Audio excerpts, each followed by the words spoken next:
in kana tuhuma an maka sihiri ka je ka karanta Fatiha, in ka karanta ta gaba ɗaya ka karanta ka tofa ta a ruwa, kana iya karanta ta kafa ɗaya ko kafa uku ko kafa biyar, ya zanto dai witiri odd number, ma'ara wanda yake ba shi da kishiya. Sannan ka karanci ayoyi 5 na farkon bakara, ayoyi guda 5. Sannan a cikin bakaran hawa yau ka je ka karanta aya ta 102 wattaba'u ma tatlu shayatin. Sannan a cikin bakaran hawa yau ka je ka karanta aya ta 255 wato ayatul kursi kenan. Sannan a cikin bakaran hawa yau ka je ka karanta ainihin amanar rasulu karshen bakara kenan, wato har zuwa karshe aya ta 287 abin nan da 5 zuwa ta 86 ka karance su. Sannan sai ka shiga cikin arafi ka nemi aya ta 118 zuwa ta 122 a cikin arafi, sai ka gurgusa ka tafi suratu Yunus alaihi salatu wasalam ka karanta aya ta 81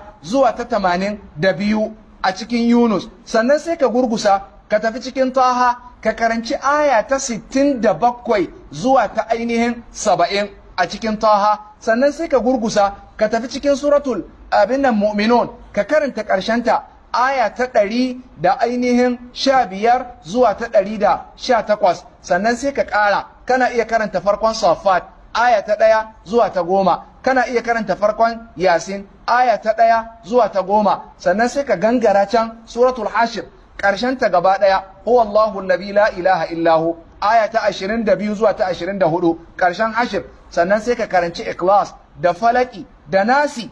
In ka karanta ayoyin nan gaba ɗaya ka tofa a ruwa, sai ka nemi ganyen magarya wanda za mu ganta itaciya ce mai ƙaya, ka nemi guda 7 ɗanyu.